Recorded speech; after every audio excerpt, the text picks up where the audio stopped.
You will never be white. As much as you, a fellow Latino, wants to be in proximity to whiteness, you will never be white.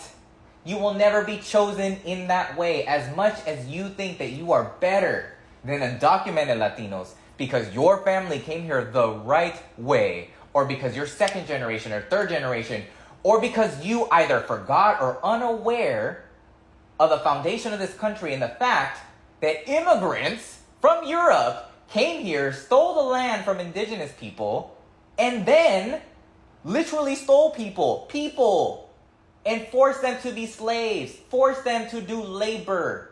So when you think that you want to be in proximity to whiteness because you consider yourself better, think about that.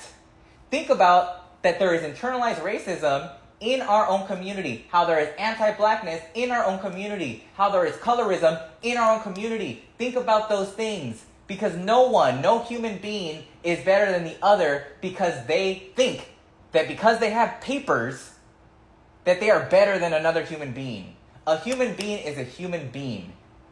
There is no alien. There is no illegal when it comes to the world, okay? So let me remind you that you will never be white. So let me get this straight. You're saying since I'm Mexican and I voted for Trump, I want to be white. Maybe the fact of the matter is that you want to be American. Maybe the fact of the matter is you want to have a passport. Maybe the fact of the matter is you don't want to be looking over your shoulder every day thinking about La Migra. Maybe the fact of the matter is you would like to be in America legally. Oh, and one more thing. So if me voting for Trump makes me want to be white, does that mean you voting for Kamala makes you want to be black or Indian? Just let me know in the comments. Latinos, you can scream MAGA all you want, vote red, only speak English, even call ICE yourself, but you will never be the exception. You will never be white, and it's not going to stop you from getting racially profiled. The Latino community is for sure having a hard time on deciding on what side of the spectrum they stand. Let me know what you think in the comments. ¿Qué pensaba que iba a pasar cuando ganó Trump? What did you think was going to happen when Trump won? You're saying you believed the president when he said he was going to deport criminals. Now, Elena is left behind with her daughter, 7-month-old son, and Ariel's 70-year-old grandmother. I didn't think they was going to go after Cubans. We are not the bad people. I vote Trump because he wants to help the people, but this is not right.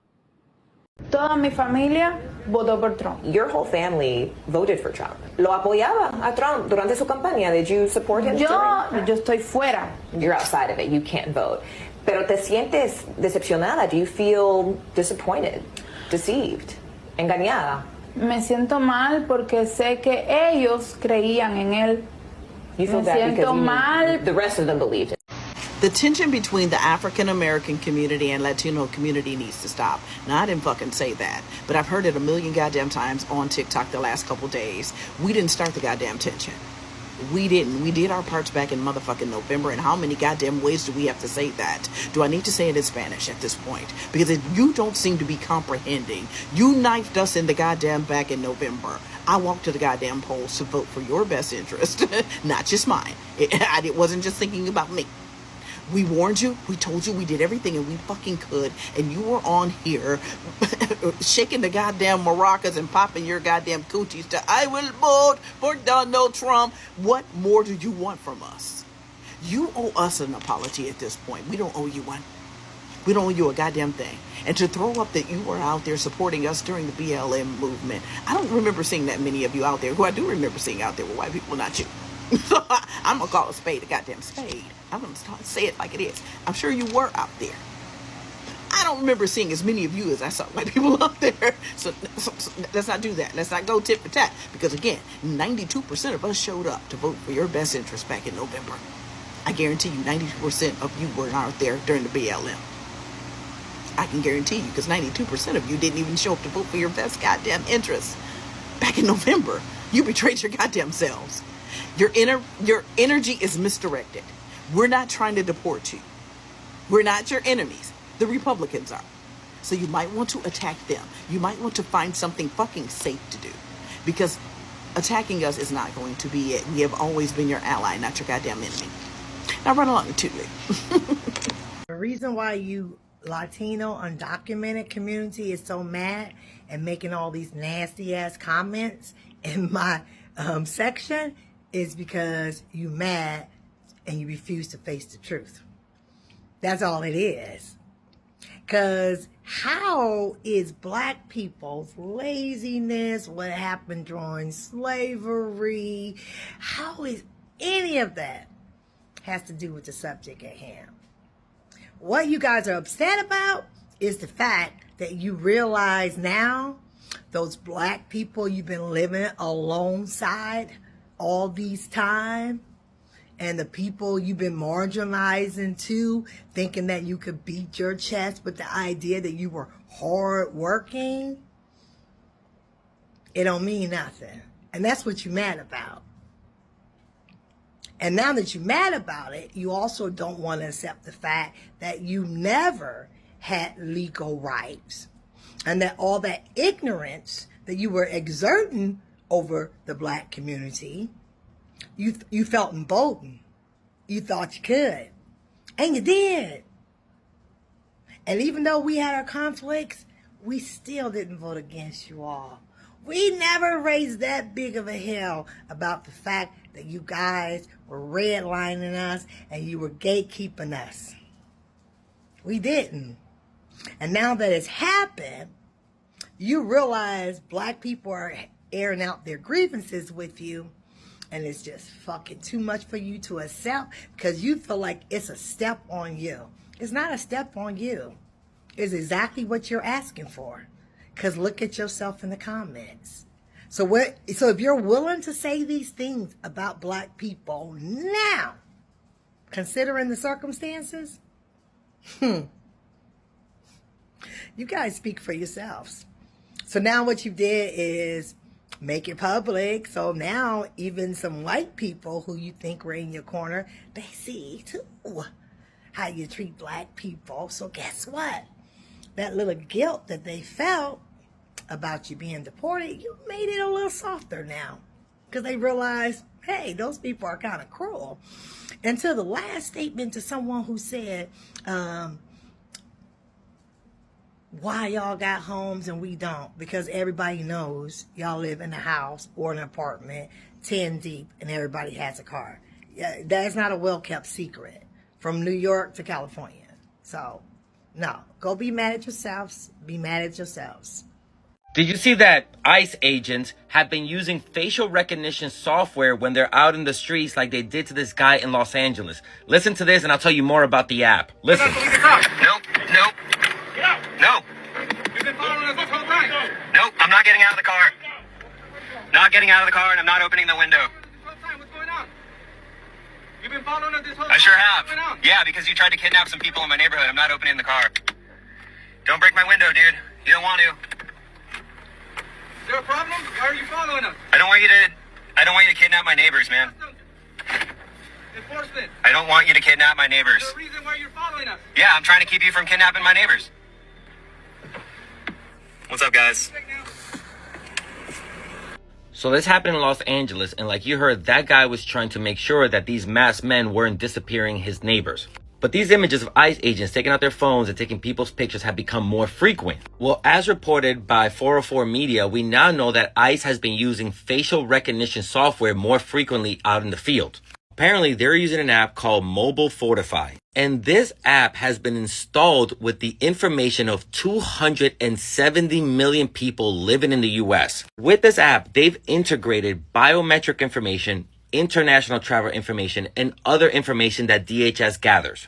And apparently, they also have a contract with a company called Clearview AI. And with that app, just with someone's photo, you can find their social media. Now, not only are experts saying that this is just trampling on our civil liberties and an invasion of privacy, but also these apps are riddled with problems. Facial recognition is not accurate, especially amongst people of color. These apps are riddled with biases. So you're going to have a lot of innocent people being labeled someone they're not, which is already what they're doing.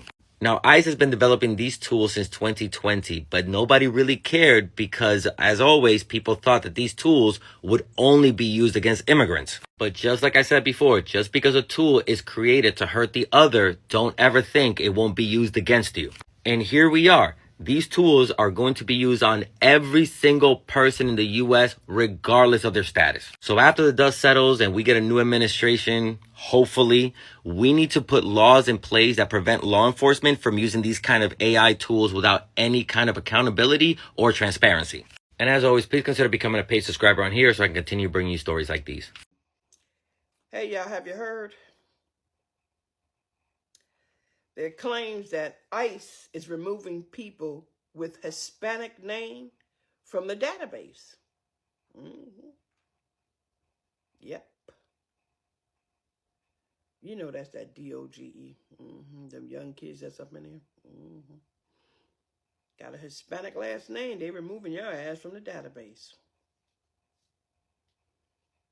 ICE is also raiding churches. There was a Texas man born in a U.S. Army base. They deported him, his ass, to a place he ain't never been to before, which is going to make him stateless.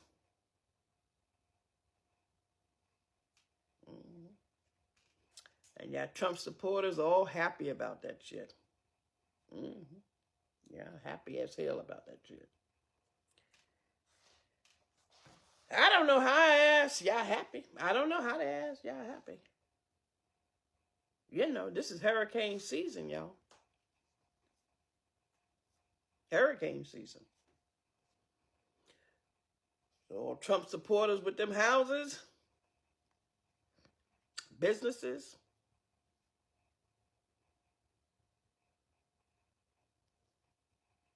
I hope that shit get blown down. I hope that shit collapse. That's what I look forward to.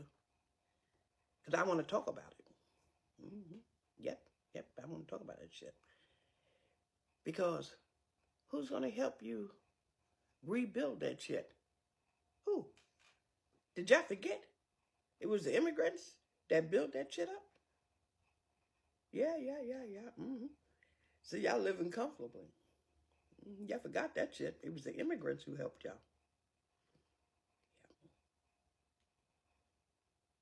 It's hurricane season, y'all. I hope y'all lose everything. Yeah, Trump supporters. Because Trump supporters forgot that shit. You forgot. And you forgot because your house is already standing. You forgot who helped build that shit. Y'all forgot who made it, prepared it. That cleaned it up and prepared it for you, Trump supporters, to move in. They got it ready for y'all. Y'all forgot that shit. Y'all living in there smiling. You forgot who put it up. You forgot who cleaned it up for you.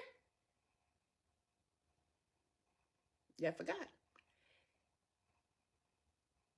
This hurricane season. I hope that shit collapse. Because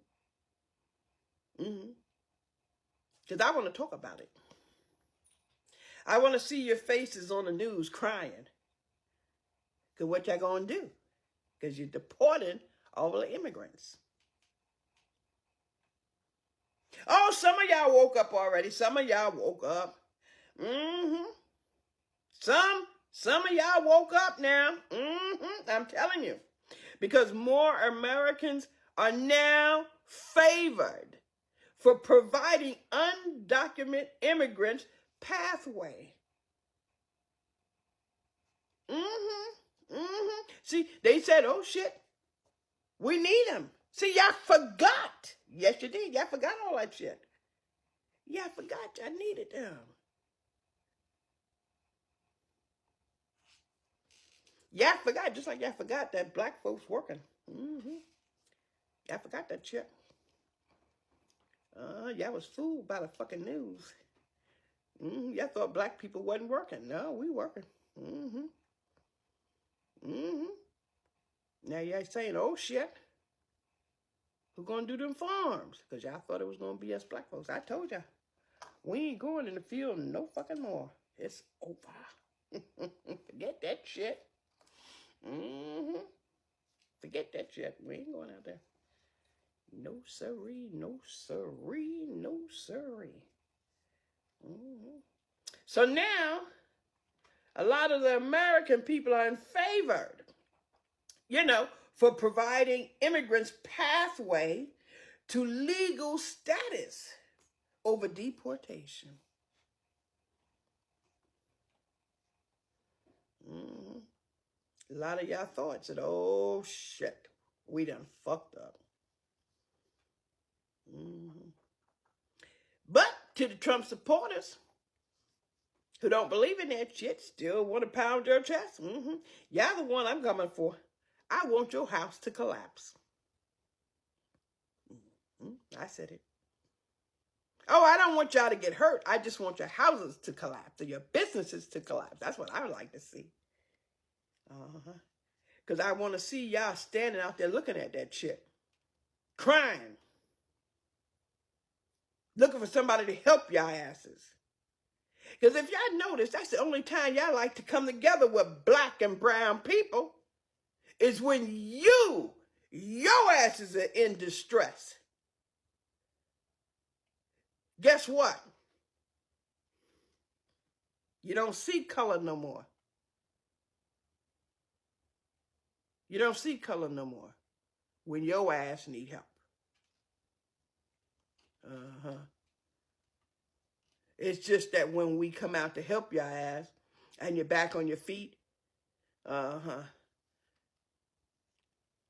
then you forget who really helped you. So I hope y'all shit come collapsing down on your ass. I want to collapse down on your asses. And when I say on your asses, I don't mean on you. Just come collapsing down. So y'all can stand and look at that shit. Because guess what? Black and brown people won't be there no more to help your fucking ass now. Since the election, there's been a lot of hot takes about South Texas Latino voters, Mexican American voters from the Texas border that voted for Donald Trump. And I want to have the conversation right now. Let's do it. So for 100 years, these border counties in South Texas had gone Democrat. From the top of the ballot to the bottom of the ballot, it was very rare for a Republican to be successful anywhere in the ballot. I think there was just like a county judge in Cameron County, Cosco's, that had one, but that's about it. There's a lot of nuance to this, and a lot of people are asking themselves, are these Republican or these Latinos that voted for Donald Trump in 2024 there to stay? Are they married to the Republican Party? And let me give a little bit of context and nuance to this, because I truly think this is a Trump phenomenon. A lot of the people that Trump turned out, young Latino men that Trump turned out in South Texas for him, were what we call low propensity or irregular voters in politics. People that don't traditionally vote. They probably showed up. A lot of them showed up to vote and voted for president at the top of the ballot. Didn't even care to vote for the rest of the positions in the ballot. It's a lot of folks that maybe will show up for the presidential for him, but won't care to show up in the midterm election, like next year's midterm election for Congress and governor's race. And the proof is there, because although Trump won the Rio Grande Valley counties, swept them at the top of the ballot, Colin Howard, a Democrat running for U.S. Senate, defeated Ted Cruz in all of these counties. He's a Democrat. Michelle Vallejo won in Hidalgo County. Vicente Gonzalez won in Cameron and Hidalgo County. Democrats continue to win these counties down ballot. So we have a split ballot. So that means that the data is continuing to show, even into mid-2025, that there is a growing number of Latinos in this region who are truly independent. They're not married to the Republican Party, and they're not really relating to the Democratic Party either. They're sort of just kind of out there seeing what political figure they could attach themselves to. Now, a lot of Latino men that voted for Donald Trump, a lot of them like I mentioned, were irregular voters, voted for the first time. And polling shows, and my personal conversation too, because I'm a Latino dude, Mexican American guy from the Rio Grande Valley, from South Texas. So I know some of this polling is accurate because a lot of them do see Donald Trump as a strong leader and who reflects family traditional values, which is crazy to me. I could never see Donald Trump as somebody that really represents strong family traditional values. Apparently it does for some folks. I don't think so. And I don't think he's a strong leader. People perceive him as strong because of his bravado and his machismo that he tries to portray, and I think he's connecting with some Latino men on that. That could be some of the explanation. Another thing that we can't ignore is that the entire nation shifted to the right. It wasn't just Mexican American voters that shifted, and from South Texas shifted to the right. We saw similar trends with Dominican voters and Puerto Rican voters in other pockets of the country. So it wasn't just Mexicanos from the border. And I know it's like what's getting a lot of attention, but it happened all across the board. I think it was only like a few counties that had net Democratic gains, but it was very much a shift to the right. Young people, Gen Z, Trump just made major gains with young voters, young Latinos, Latino men, young white men, women overall. There was even a gender divide among young black men and young black women. Young black women, of course, voting for VP Harris at like 90%, but that wasn't the case for young black men. And we see this gender divides, by the way, across race. Now, a little bit of more local context for South Texas is that South Texas, one of the largest employers for the region, is the Department of Homeland Security. It's been like this for decades. So we have the Border Patrol Union, that is a big like political informant to a lot of people that work in law enforcement. Law enforcement is a big part of our community. Stark County, Texas, one of the rural counties down here in South Texas. Large law enforcement community, law enforcement presence. They have a big hold in that community. The Border Patrol has a big hold of that community. People don't work in law enforcement, or these young men aren't working in law enforcement. Maybe a lot of them are working in the oil fields. These are pathways to middle income careers without having to go to college. And so what happens when you get employed by these organizations? Well, and they're paying you well and you have a career where you're going to be loyal. And that is essentially leading them to voting for somebody like Donald Trump, or being somewhat loyal to the Republican Party. But listen, I think there are good news. I think overall, even though a lot of young Latino men from South Texas border counties don't identify with the Democratic Party, they do agree on a lot of the issues that I agree with, that a lot of us in the progressive side agree with. They might not vote Democrat, but they agree with expansion of healthcare. They agree with raising the minimum wage. They agree with a lot of economic populist messages. They hate corporate greed. And even more good news is that there's been some new polling of these young Latino men that voted for Donald Trump that are ages between 25 and 40, who are becoming more and more uncomfortable with these ICE raids. The ICE raids that are hitting up a working class or working immigrants in this community who are our neighbors is having an impact in how a lot of young Latino men in the workforce who respect other men that work hard, it's starting to shift their mind a little bit about this Trump administration and what they voted for. There's been some new polling too. I think about a year ago, like the most important issue for Republican voters in Texas was immigration. That's not the case right now. It's dropped. It was the most important issue maybe around election time last year, because like politicians really made it about that and about transgender issues. But right now, people are really concerned about the economy, about the war, about how to pay the bills. Just so much shit going on. So yeah, so just like my final analysis here is that Latino voters from South Texas, even though for the ones that voted for Trump, they're not married to the Republican Party. There has to be an approach to persuade them. It's not just about churning us out. It's about really reaching out to us and telling us why the Democratic Party is better and how is the Democratic Party going to deliver for working class Latinos and Mexican Americans from South Texas that right now, quite frankly, are having a hard time financially, economically, and just trying to provide for our families. What is the Democratic Party offering? And Bernie Sanders was here last week offering that vision. Congressman Greg Casar was here last week offering that vision. We need more bold Democrats or bold progressive politicians willing to present that vision of an equal or an economy that is fighting for the little guy, fighting for working people. That's my take, y'all. Take care.